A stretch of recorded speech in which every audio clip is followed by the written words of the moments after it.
இன்னைக்கு you and me ட்ராமால episode 4 தான் பார்க்க போறோம். அதுக்கு முன்னாடி நீங்க நம்ம சேனலை சப்ஸ்கிரைப் பண்ணிக்கோங்க. பக்கத்துல உள்ள பெல் ஐக்கானை பிரஸ் பண்ணிக்கோங்க. இந்த எபிசோடோட ஸ்டார்டிங்ல ஹீரோயின் வந்துட்டு அவங்க முன்னாடி கஷ்டப்பட்டுட்டு இருக்கும் போது அந்த இடத்துல ஹீரோயினுக்கு ஆறுதலா இருந்த அந்த பர்சன் வந்துட்டு ஹீரோ தானே வந்து கண்டுபிடிச்சிருப்பாங்க. அப்ப அந்த இடத்துக்கு ஹீரோ வந்து என்னாச்சு அப்படி சொல்லி கேட்கவும், நான் மட்டும் கெஸ் பண்ணலினா நீ அந்த விஷயத்த என்கிட்ட சொல்லிருக்கவே மாட்டீல அப்படி சொல்லி கேக்குறாங்க. நீ என்ன பத்தி பேசிட்டு இருக்க? அன்னைக்கு நான் ஹாஸ்பிட்டல்ல கஷ்டத்துல இருக்கும் போது எனக்கு ஆறுதலா அந்த பர்சன் நீ தானே அப்படி சொல்லி கேட்கவும், உனக்கு ஞாபகம் வந்துருச்சா அப்படி சொல்லி கேட்கிறாரு. எனக்கு எல்லாமே ஞாபகம் வந்துருச்சு. உன்னை எத்தனை நாள் தெரியுமா நான் கனவு கண்டிருக்கேன். இதெல்லாம் பத்தி சொல்லும் போது யாருமே என்ன நம்பவே இல்லை. நீ வந்துட்டு பொய்ன்னு சொன்னாங்க. அப்போ வந்துட்டு என்னோட அம்மாவும் இறந்து போயிட்டாங்க. என்னோட டேடும் வந்துட்டு வேற மேரேஜ் பண்ணிக்கிட்டாரு. என்னோட டான்ஸ் கரியரையும் வந்துட்டு என்னால் கண்டினியூ பண்ண முடியல. இதனால நான் ரொம்ப லோன்லியா இருக்கும் போது இதனால தான் உன்னை இமேஜின் பண்ணிக்கிட்டோன்னு நினச்சிட்டேன். இந்த ஃபீலிங் வந்து எவ்வளோ பேடாக இருந்துச்சு தெரியுமா அப்படின்னு சொல்லிட்டு நிறைய பேசிட்டு இருக்காங்க. சாரி, இதை மாதிரிலாம் நடந்திருக்கும்னு எனக்கு தெரியாதுன்னு ஹீரோ சொல்லவும், உன்னை மறந்துட்டு நான் எவ்வளோ கஷ்டப்பட்டு தெரியுமான்னு ஹீரோயின் சொல்றாங்க. இதான் இப்போ நீ என்ன ஞாபகம் வச்சிருக்கே அதுவே போதும் அப்படின்னு சொல்லி ஹக் பண்ணிக்கிட்டாரு. சரி, நீயே வந்துட்டு இவ்வளோ நல்ல விதமா என்கிட்ட நடந்துக்கிற, ஏன்னா நீ தான் என்கிட்ட முதல்ல நல்ல விதமா நடந்துக்கிட்ட அப்படின்னு சொல்லிட்டு ஹீரோனை கிஸ் பண்ணிடுறாரு. என்னது, நான் உங்ககிட்ட நல்ல விதமா நடந்துக்கிட்டேனா? அப்ப இன்னும் நீ என்கிட்ட சொல்றதுக்கு நிறைய விஷயம் இருக்கா அப்படின்னு சொல்லிட்டு, நான் எப்படி உங்ககிட்ட நல்ல விதமா நடந்துக்கிட்டேன் அப்படின்னு சொல்லிட்டு அவங்கள்ட்ட பாஸ்ட பத்தி நிறைய விஷயம் வந்து கேட்டுட்டு இருக்காங்க. இந்த கேள்விக்கெல்லாம் வந்துட்டு ஹீரோவால பதில் சொல்லவே முடியல. அதனால அவரோட பவரை யூஸ் பண்ணி ஹீரோயினை மயக்க போட வச்சு, சாரி இதை பத்தி நம்ம அப்புறம் பேசலாம் அப்படின்னு சொல்லிடுறாரு. அதுக்கப்புறம் நெக்ஸ்ட் டே ஆகுது. இங்க கேஃபேல உடஞ்சு போன திங்ஸ் எல்லாம் வந்துட்டு ஹீரோ அவரோட பவரை யூஸ் பண்ணி ஒட்ட வச்சுட்டு இருக்காரு. அப்புறம் அந்த கேஃபே வந்து சரி பண்ணிட்டு இருக்காங்க. அப்ப நேத்து பிரச்சனை பண்ண அந்த 2 பேரும் உள்ள வரத பார்த்துட்டு ஹீரோயின் உடனே, எவ்வளவு தைரியம் தான் நேத்து பிரச்சனை பண்ணிட்டு என்னோட கேஃபேக்குள்ளேயே வருவீங்க, இப்ப என்ன உனக்கு வந்து கில்டியா இருக்கா, என்ன ரீசனுக்கு வந்த அப்படி சொல்லி கேட்டுட்டு இருக்காங்க. அப்ப அந்த பொண்ணு சொல்றா, சாரி இந்த பிரச்சனை எப்படி நடந்துச்சுன்னு எனக்கே வந்து எதுவும் புரியல. ஆனா நான் வந்து ஒத்துக்கிறேன், உங்களை பார்க்கும்போது கொஞ்சம் எனக்கு பொறாமையா தான் இருந்துச்சு, உங்களை சுத்தி நிறைய அழகான பசங்க எல்லாம் இருக்காங்க அப்படின்னு சொல்லுவோம். அவ பக்கத்துல உள்ள பொண்ணு சொல்றா, எனக்கும் தெரியல இது எப்படி நடந்துச்சுன்னு. இப்ப இதெல்லாம் கேட்கும் போது ஹீரோக்கு வந்துட்டு ஏதோ தப்பா இருக்க மாதிரி தோணுது. அப்போ உடனே பவர் யூஸ் பண்ணி பார்க்கும் போது இந்த பிரச்சனைக்கெல்லாம் காரணமா ஹீரோட எக்ஸ்பிரண்ட் தான் இருந்திருக்காங்க. அப்ப இங்க ஹீரோட எக்ஸ்பிரண்ட் வந்து பிராக்டிஸ் பண்ணிட்டு இருக்கும் போது அந்த இடத்துக்கு ஹீரோயின் வரதை காட்டுறாங்க. என்னை வந்து உனக்கு தெரியும்ல, நம்ம 2 பேரும் இப்போ வந்து டீம் அப்படின்னு சொல்லுவோம். நீ நினைக்கிறத விட உன்னை பத்தி எனக்கு அதிகமாவே தெரியும் அப்படின்னு சொல்றாங்க. என்னை பத்தி என்ன தெரியும் உனக்கு அப்படின்னு கேட்கும் போது, முன்னாடி நம்ம 2 பேரும் டான்ஸ் ஸ்கூல் வந்துட்டு ஒன்னா தான் போயிருக்கோம், அப்பெல்லாம் நீ வந்து என்ன கண்டுக்கவே மாட்டேன் அப்படின்னு சொல்லி அதெல்லாம் பேசிட்டு இருக்காங்க. அப்ப அதே டைம்ல ஹீரோவும் எல்ட்ரோ வந்து பேசிட்டு இருக்கதை காட்டுறாங்க. அப்போ வந்து என்ன சொல்றாருன்னா, நீங்க தானே சொன்னீங்க ஏலியனும் வந்துட்டு ஒரு மனுஷனும் ஒன்னா இருக்கணும்னா அது கடைசியில வந்துட்டு நம்ம மனசு விரும்புற மாதிரி முடியாதுன்னு. அப்ப எப்படி இந்த உலகத்துல வந்துட்டு மிக்சடு பிளட்டா ஒரு பர்சன் வந்து இருக்காங்க அப்படின்னு கேட்கவும், அது ஏன்னா நீ இன்னும் வந்துட்டு ரியாலிட்டி வந்து பார்க்கல, நம்மளுக்கு தெரியாத மர்மமான விஷயம் நிறைய இருக்கு அப்படின்னு சொல்லி பேசிட்டு இருக்கும் போது இவங்க 2 பேரும் பேசிட்டு இருக்கிறத வந்து யாரோ ஒட்டி கேட்டுட்டு இருக்காங்க. அது யாருன்னு பார்த்தா அந்த மாஸ்க் போட்ட கெட்டவன் தான். அப்போ உடனே ஹீரோ வந்துட்டு அவனை பிடிக்க ஓடி வந்துட்டு இருக்காரு. இங்க வந்து பிராக்டிஸ் முடிஞ்சு வர ஹீரோயினுமே வந்துட்டு அந்த கெட்டவனை பார்த்துட்டு நீ அப்படி சொல்லி கேக்குறாங்க. அவனும் வந்துட்டு ஷாக் ஆயிட்டு, உன்னால வந்துட்டு என்ன ஞாபகம் வச்சுக்க முடியுதா அப்படின்னு கேக்குறான். நீ என்ன பேசிட்டு இருக்க, நான் உன்னோட ட்ரெஸ் வச்சுதான் அது நீ நான் கண்டுபிடிச்சேன் அப்படின்னு ஹீரோயின் சொல்லவும், உடனே அந்த கெட்டவன் வந்து ஹீரோ கிட்ட சொல்றான், பாத்தியா அவன் ஞாபகம் வச்சுக்கிறது நீ மட்டும் இல்ல என்னையும் ஞாபகம் வச்சிருக்கா அப்படின்னு சொல்றான். அப்ப ஹீரோயினும் வந்துட்டு ஹீரோ கிட்ட கேக்குறாங்க, என்ன பேசிட்டு இருக்கான் இங்க அப்படின்னு சொல்லவும் அந்த கெட்டவன் வந்து மறைஞ்சு போயிடுறான். என்ன அவனை காணும், ஒருவேளை இவனும் வந்து ஏலியனா, அது எப்படி என்னால வந்துட்டு அவனையும் ஞாபகம் வச்சுக்க முடியுது அப்படின்னு சொல்லி கேக்குறாங்க. இது வந்து கண்டிப்பா அந்த கீழன் கிறிஸ்டலோட வேலையா தான் இருக்கும் அப்படின்னு சொல்லுவோம். கீழன் கிறிஸ்டலா அப்படின்னு கேக்குறாங்க. அப்ப அந்த இடத்துக்கு உடனே ஹீரோட அசிஸ்டன்ட் வந்து சொல்றான், இது வந்து எங்க கிரகம் லிங்கேட் ஸ்டாரோட ஒரு கலை பொருள்னு சொல்றான். இதை யூஸ் பண்றவங்க வந்துட்டு எர்த்துக்கும் லிங்கேட் ஸ்டாருக்கும் உள்ள அந்த லாவை வந்து பிரேக் பண்ண முடியும், அதாவது லா ஆஃப் ஃபர்கெட்டிங் வந்து பிரேக் பண்ண முடியும். உங்களை மாதிரியான மனுஷங்கனால அந்த கீழன் கிறிஸ்டலை யூஸ் பண்ற அந்த பர்சனை வந்து ஞாபகம் வச்சுக்க முடியும் அப்படின்னு சொல்லிட்டு இத்தனை விஷயத்த வந்து சொல்றாரு. உடனே ஹீரோயின் வந்துட்டு இவன் எப்படி வந்தான் அப்படின்னு கேட்கவும் ஹீரோ வந்து சொல்றாரு, ஏன் இப்படி திடீர்னு வந்துட்டு அவளை பயம் பிடிச்சிட அப்படின்னு சொல்லும் போது, சாரி நான் என்னை பத்தி சொல்றதுக்கே மறந்துட்டேன், இங்க நிக்கிறாருல இவர் தான் வந்து என்னோட கேப்டன், நான் வந்துட்டு அவரோட அசிஸ்டன்ட் அப்படி சொல்லிட்டு இன்ட்ரடியூஸ் ஆயிக்கிறாரு. அதுவும் இல்லாம நான் உங்களை பத்தி நிறைய விஷயம் வந்து கேள்விப்பட்டிருக்கேன், அது மட்டும் இல்லாம நிறைய வாட்டி உங்களை பார்க்கவும் செஞ்சிருக்கேன் அப்படின்னு சொல்றாரு. சாரி எனக்கு உங்களை சுத்தமா ஞாபகமே இல்லை அப்படின்னு சொல்லிடுறாங்க. சரி அது பரவாயில்ல விடுங்க அப்படின்னு சொல்லிட்டு எங்க ஹீரோ கிட்ட, மிஸ் மின் வந்துட்டு அந்த மாஸ்க் போட்ட கெட்டவனை ஞாபகம் வச்சிருக்காங்கன்னா கண்டிப்பா அவங்க கிட்ட தான் வந்து கீழன் கிறிஸ்டல் இருக்கணும் அப்படின்னு சொல்லுவோம். நானும் அதான் யோசிச்சுட்டு இருக்கேன் அப்படின்னு சொல்றாரு. ஃபர்ஸ்ட் நீங்க 2 பேரும் அப்படி யோசிச்சுட்டு இருக்கீங்க, ஒருவேளை நான் கெட்டவன் வந்துட்டு மிக்சர் பிளட்டா இருந்தா அதனால கூட நான் உன்னை ஞாபகம் வச்சிருக்கலாம்ல அப்படின்னு கேக்குறாங்க. இன்னொரு பிரச்சனையா அப்படின்னு சொல்லி ஹீரோ யோசிச்சுட்டு இருக்காரு.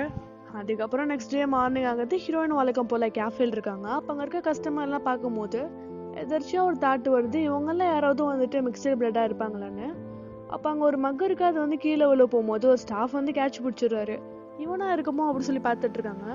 அப்ப அந்த இடத்துக்கு யோஜன் வந்துட்டு நீ என்ன பார்த்துட்டு இருக்க அப்படின்னு சொல்லி கேட்கவும் நான் சும்மா பார்த்துட்டு இருக்கேன்னு ஹீரோயின் சொல்லிடுறாங்க. யார் அவனையா? அவனை விட நீ என்னவே பார்க்கலாமே, நான் ரொம்ப ஹேண்ட்ஸமா இருக்கேன் அப்படிலாம் சொல்லி பேசிட்டு இருக்காரு. இவனோட பெரிய தொந்தரவா இருக்குன்னு சொல்லிட்டு ஹீரோயின் எந்திரிச்சு வந்துடுறாங்க. அப்பயே ஃபாலோ பண்ணி வந்துட்டு இருக்காரு. நான் வீட்டுக்கு போறேன், அங்கேயே ஃபாலோ பண்ணி வருவியா அப்படின்னு கேக்குறாங்க. நீ அதை தொந்தரவா எடுத்துக்காத வரையும் நீ எங்க போனாலும் நான் வருவேன் அப்படின்னு சொல்லிட்டு வந்துட்டு இருக்காரு. அப்போ உடனே ஹீரோயின் அந்த இடத்துல ஸ்டாப் ஆயிடுறாங்க. ஏன்னா அவங்கள்ட்ட பாஸ்ட் மெமரி ஞாபகம் வருது. ஒரு 6 வருஷத்துக்கு முன்னாடி டான்ஸ் அகாடமில ஹீரோயினுக்கு வந்துட்டு சீட்டு கிடைச்சிருக்கும். அப்போ உடனே அந்த சந்தோஷத்துல எனக்கு சீட்டு கிடைச்சிச்சு அப்படின்னு சொல்லிட்டு சைக்கிள் ஓட்டிட்டு வந்துட்டு இருப்பாங்க. அப்ப அந்த இடத்துல தான் ஹீரோ வந்து உட்கார்ந்து இருப்பாரு. அப்ப அவர் மேல விழுந்துடுறாங்க. இதெல்லாம் வந்து இப்ப ஹீரோயினுக்கு ஞாபகம் வருது. அப்புறம் அடுத்த சீன்ல பார்த்தா ஹீரோயின் ஹீரோவை பார்க்க வந்திருக்காங்க. என்னாச்சு அப்படி சொல்லி கேட்கும் போது இல்ல உனக்கு உன்னை பார்க்கணும் போல இருந்துச்சு அப்படின்னு சொல்லிட்டு ஹீரோ ஹக் பண்ணிக்கிறாங்க. என்னாச்சுன்னு தெரியலன்னு சொல்லிட்டு ஹீரோ ஹக் பண்ணிக்கிறாரு. அப்புறம் யோசிக்கிறாரு ஏதோ ஒன்று சரியில்லையே அப்படி சொல்லி யோசிச்சுட்டு இருக்கும் போது நீங்க பார்த்தா இப்பதான் ஹீரோயின் அந்த சைடே வராங்க. ஹீரோ ஹக் பண்ணிக்கிறது வந்து ஹீரோயினே இல்ல. யாரா இவ அப்படின்னு சொல்லி ஹீரோ தள்ளி விடும் போது ஹீரோயின் பார்த்துடுறாங்க. நான் இல்லாம வேற ஏதோ ஒரு பொண்ணு வந்து ஹக் பண்ணிட்டு இருக்கானே அப்படின்னு சொல்லிட்டு கோச்சிட்டு அங்க இருந்து போயிடுறாங்க. அப்போ உடனே ஹீரோவும் நில்லுன்னு சொல்லிட்டு பின்னாலே ஓடுறாரு. அவ உன்ன மாதிரி நடிச்சு நீ ஏமாத்திட்டா அப்படின்னு சொல்லுவோம். ஏதாவது ஒரு விஷயம் சொல்லி அவன் வந்து என்ன மாதிரி இருக்கான்னு எனக்கு வந்து அப்பவே தெரியும். நீ அந்த செலக்ஷன் ரவுண்ட்ல அவளே தான் பார்த்துட்டு இருந்த. இப்போ உனக்கு என்ன கூட அடையாளம் தெரியல அப்படின்னு சொல்லிட்டு அங்க இருந்து போறாங்க. உடனே அவரோட பவர் யூஸ் பண்ணி ஹீரோயினை ஸ்டாப் பண்ண வச்சுட்டாரு. கியூராங் நீ வந்து ரொம்ப மோசம் அப்படின்னு சொல்லுவோம். நீ பாட்டுக்கும் போயிட்டே இருந்தீங்கன்னா நான் எப்படி என்னை பத்தி உனக்கு எக்ஸ்பிளைன் பண்றது அப்படின்னு சொல்லி கேக்குறாரு. அப்புறம் இங்க வந்து ஹீரோயின் மாதிரி உருவத்தை மாத்திட்டு வந்தது ஹீரோட எக்ஸ் ஃப்ரெண்டு தான். இங்க யூஜன் சிரிச்சுட்டு இருக்கோம். எவ்வளவு தைரியம் தான் நான் பதில் சிரிப்பா அப்படின்னு சொல்லி கேக்குறாங்க. என்னோட நிலைமை சிரிக்கிற மாதிரி தான் இருக்கு. நான் ஒரு பொண்ணை லவ் பண்ணா அது இன்னொருத்தனை லவ் பண்ணிட்டு அங்க ஓடிட்டு இருக்கு அப்படின்னு சொல்றான். இவன் ஹீரோயினை லவ் பண்றான் போல அப்படின்னு சொல்லிட்டு சரி நம்ம டீல் பேசலாமா அப்படின்னு சொல்லி 2 பேரும் பேசிட்டு இருக்காங்க. அப்ப எங்க ஹீரோ சொல்றாரு அவ உன்ன மாதிரி உருவத்தை மாத்திட்டு வந்துட்டா, அதனால நீயா இருக்குமோ நான் நம்பிட்டேன் அப்படின்னு சொல்லுவோம். இன்னும் எவ்வளவு கதை சொல்லணுமோ எல்லாத்தையும் சொல்லு, நான் கேட்டுட்டு இருக்கேன் அப்படின்னு கேக்குறாங்க. நான் ஒன்னும் உங்ககிட்ட போயெல்லாம் சொல்லல. எனக்கு ஃப்ரெண்ட்ஸ்ன்னு யாரும் இருந்தது இல்ல. சின்ன வயசுல என்னோட பேரண்ட்ஸ் வந்து இறந்து போயிட்டாங்க. எல்லாரும் வந்துட்டு கீழ்த்தனமா பார்த்தாங்க. என்கிட்ட வந்து யாருமே பாசம் காட்டினதே கிடையாது. அதுல ஒருத்தி தான் என்னோட எக்ஸ் ஃப்ரெண்டும். திடீர்னு ஒரு நாள் வந்து நம்ம 2 பேரும் ஃப்ரெண்டா இருக்கலாமான்னு கேட்டா. அப்ப கூட நான் எல்லா பழசையும் மறந்துட்டு அவ கூட ஃப்ரெண்டா இருந்தேன்.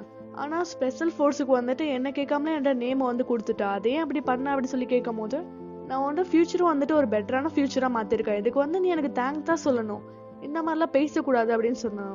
அப்ப கூட நான் கேட்டேன் இந்த இடத்துக்கு வந்து நிறைய பேர் போட்டி போட்டுறாங்க, நீயே என்னோட பேரை கொடுத்த அப்படின்னு கேட்கவும் அதுக்கு அவள்கிட்ட தம்பி வந்து சொன்னா உனக்கு என்ன ஸ்பெஷல் ஃபோர்ஸ்ல வந்து ட்ரைனிங்னா ரொம்ப விளையாட்டா போச்சு, அது எவ்வளவு கஷ்டம் தெரியுமா, என்னோட ஃபாதர் கூட அதுக்கு சேர சொன்னாரு அப்படின்னு சொல்லுவோம். நீ பேசாத அப்படின்னு சொல்லிட்டு அவனை அடக்கி வச்சா. அப்பதான் எனக்கு ஒரு விஷயம் புரிஞ்சிச்சு, அவள்கிட்ட தம்பிக்கு பதிலா தான் என்ன இதுல சேர்த்து விட்டுருக்கான்னு. அப்ப நீ இதுக்காக தான் என் கூட வந்து ஃப்ரெண்டா இருந்தே அப்படின்னு கேட்கவும் நான் இதுக்காக தான் அவன் கூட ஃப்ரெண்டா இருந்தேன். உன்ன மாதிரி மட்டமானவங்க கூட எவன் வந்து உண்மையிலேயே ஃப்ரெண்டா இருப்பா, உனக்கு பேரண்ட்ஸ் கூட கிடையாது அப்படின்னு சொல்லிட்டு அங்க இருந்து போயிட்டா. இதெல்லாம் வந்து ஹீரோயின் கிட்ட சொல்லிட்டு இருக்காரு. சரி இவ்வளவு பெருசுல வளர்ந்துருக்கே, ஆள் வளர்ந்த அளவுக்கு உங்ககிட்ட மூளை இல்லையே, இவ்வளவு பேச்சு பேசிருக்கா, அவளை திருப்பி திட்டாமையா இருந்தா அப்படின்னு சொல்லி ஹீரோயின் திட்டிட்டு இருக்காங்க. இதெல்லாம் கேட்டு ஹீரோ சிரிச்சிட்டு இருக்காரு. அப்புறம் இங்க வந்து ஹீரோட எக்ஸ் ஃப்ரெண்டை காட்டுறாங்க. ஹீரோ வருவான்னு சொல்லிட்டு வெயிட் பண்ணிட்டு இருக்காங்க. அப்ப அந்த இடத்துக்கு யாரோ ஒருத்தர் வந்துட்டு நீ வந்து கியூராங்காக வெயிட் பண்ணிட்டு இருக்க, திரும்ப அவங்ககிட்ட பேசுவான்னு நினைக்கிறேன் அப்படின்னு சொல்லி கேக்குறாரு. நீ யாருடா, நீயே வந்து என்கிட்ட பேசிட்டு இருக்க அப்படின்னு சொல்லி கேட்கவும் இதெல்லாம் உனக்கு தேவையில்லாத விஷயம். லிங்கன் ஸ்டார்ல வந்திருக்க பீப்புள் வந்துட்டு இங்க வாழ்ற மனுஷங்களை எந்த ஒரு துன்புறுத்தலும் பண்ணக்கூடாது. அப்படி அந்த மாதிரி செஞ்சாங்கன்னா அது அங்குள்ள ரூலை வந்து பிரேக் பண்ற மாதிரி ஆயிடும். அதனால அவங்க வந்து திரும்பியும் லிங்கன் ஸ்டாருக்கே அனுப்பப்பட்டுருவாங்க. அதனால கியூராங்கையும் மின்னையும் பிரிக்கிறதுக்கு இதான் உனக்கு கரெக்டான சான்ஸ். இதை வந்து உன்னோட தேவைக்கு ஏற்ற மாதிரி நீ யூஸ் பண்ணிக்கோ அப்படின்னு சொல்லிட்டு அங்க இருந்து போயிடுறாரு. என்ன சொல்லிட்டு போறோம் அப்படின்னு சொல்லிட்டு அதெல்லாம் யோசிச்சுட்டு இருக்காங்க. அப்ப எங்க ஹீரோயின் பேசிட்டு இருக்காங்க. பாவம் நீ ரொம்பவே கஷ்டப்பட்டிருக்க, எனக்கு முன்னாடியே இந்த மெமரிஸ் எல்லாம் திரும்ப ஞாபகம் வந்திருக்கணும், நான் முன்னாடியே அவன் கூட வந்து ஆறுதலா இருந்திருப்பேன் அப்படின்னு சொல்லி பேசிட்டு இருக்கும் போது நீ தான் முன்னாடியே என் கூட இருந்தியே அப்படின்னு சொல்றாரு. என்ன சொல்ற, நான் முன்னாடி உன் கூட இருந்தேனா, என்ன நடந்துச்சு அப்படின்னு சொல்லி கேட்கும் போது அதெல்லாம் என்னால சொல்ல முடியாது, தானா உனக்கே ஞாபகம் வரட்டும் அப்படின்னு சொல்றாரு. ப்ளீஸ் எனக்கு ஞாபகம் வரதுக்கு நீ ஹெல்ப் பண்ணலாம்ல அப்படின்னு சொல்றாங்க. அதெல்லாம் முடியாது அப்படின்னு சொல்லிட்டு அங்க இருந்து போறாரு. எனக்கு ஹெல்ப் பண்ண அப்படின்னு சொல்லிட்டு பின்னாலே வந்துட்டு இருக்காங்க. அதுக்கப்புறமா அடுத்த சீன்ல வந்துட்டு ஹீரோயினே கேக்குறாங்க, இப்ப என்னமோ அவன் மேல ரொம்ப இன்ட்ரெஸ்டா இருக்க மாதிரி நடிச்சுக்கிறாளே அது ஏன் அப்படின்னு சொல்லி கேக்குறாங்க. யாருக்கு தெரியும், அவளுக்கு வந்துட்டு வெக்கமானமே கிடையாது, அவ அப்படித்தான் அப்படின்னு சொல்லிட்டு இதுக்கப்புறம் நீ அவளை பத்தி பயப்படலாம் வேணாம், நான் இருக்கேன்னா நான் வந்து உன்னை ப்ரொடெக்ட் பண்ணுவேன் அப்படின்னு சொல்றாரு. அப்புறம் 2 பேரும் பார்த்துட்டே இருக்கவும் ஹீரோ உடனே ஹீரோயினை கிஸ் பண்ணிட்டாரு. அப்ப அந்த டைம்ல வந்துட்டு ஹீரோட அசிஸ்டண்டா அந்த இடத்துக்கு வந்துட்டாரு. அப்போ உடனே ஹீரோ ஸ்டாப் ஆயிட்டு ஏன்டா நீ வந்த அப்படிங்கிற மாதிரி பார்த்துட்டு இருக்காரு.